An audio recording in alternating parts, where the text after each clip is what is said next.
All right, guys. So real quick, a question came up of how to remove an image from the background of a photo. So let me go ahead and grab an image. I'm doing it on the fly, so I'm hoping I can find one really, really quick. So I'm gonna go to File, um, Import.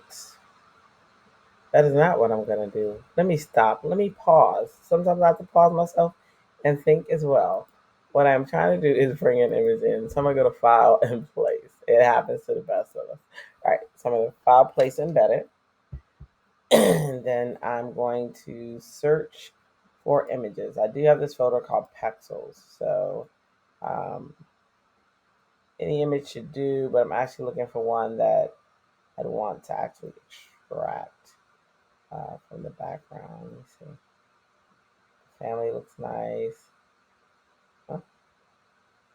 Maybe this one. That's a cool one. Let's see. That's a cool one too. Um,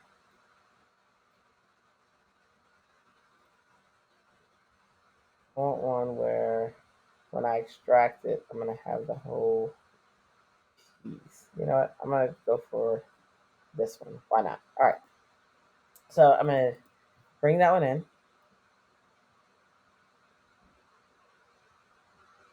Wait for it. All right. So now I'm just gonna hit enter to commit.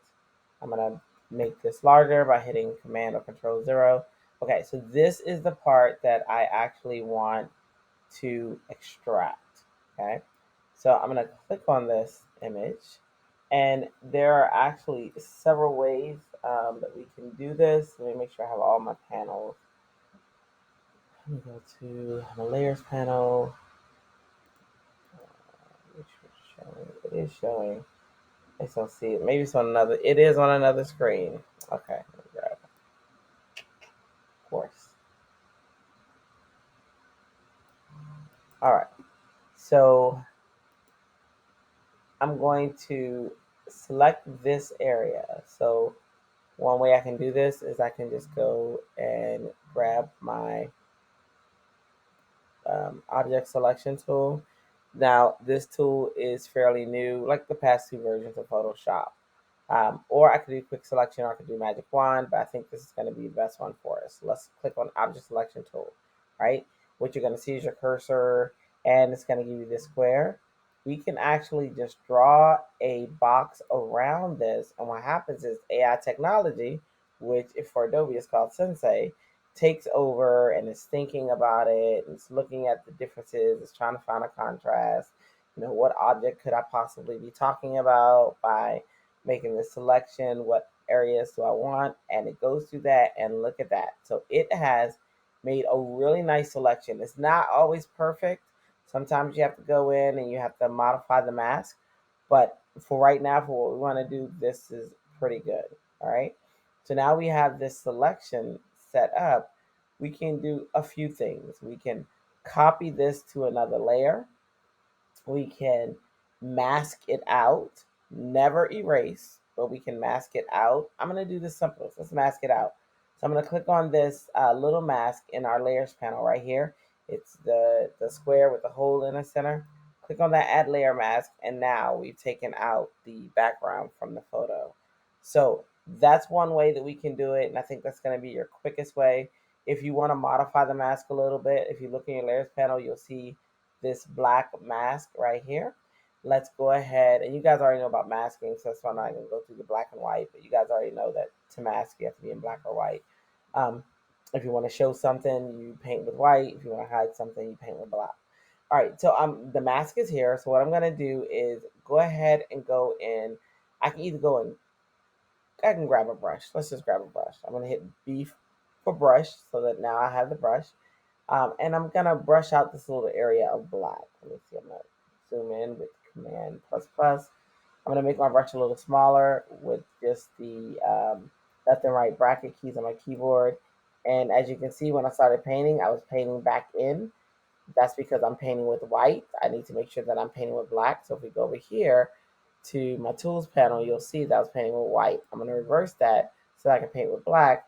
And now I can go ahead and get rid of whatever areas I no longer want. Now I'm not going to do this precise. This is a really, really quick video just to show you how to get rid of the background areas. So hopefully this helps somebody. Hopefully this is uh, what you were wanting to know how to do. If not, let me know. If it is, hey, do me a favor, like the video and maybe leave me a comment because all that helps um, with algorithms. And then YouTube says, hey, you know what? People want to see her video. So let me go ahead and show it and maybe push her. All right. Well, not literally push me, that would be abusive, but push the video out. But in any event, that is one way of masking out those areas. That's a quick way. There's, like I said, multiple ways, but for now, let's just go with that. I think this one should be good and answer your question. All right. So when you're happy with that, there you have it. And if you wanted to bring in, say, another background, you can. I can go one step further and go to place embedded, and I can just grab something. Um, Definitely, let me go down some. Okay, there, right there, right. So if I want to place this on that background for whatever reason, I don't know. Maybe I do. I can place this. I'm gonna hit enter to go ahead and commit that. I'm gonna switch the layers. I'm gonna zoom out of that so that I'm not in a crazy, crazy view. And now we have this fire on a different background. We can, place it wherever we want. We can say, ooh, there's a fire here, or maybe out here, make it smaller. We can angle it, we can whatever. So anyway, in any event, that is how you mask an object out from its background. Um, and that was the goal. So hopefully you like that, and hopefully that works for you. All right. Any more questions, please let me know. I don't mind jumping on here and doing a video for you guys. All right. Until next tutorial, ta-ta for now.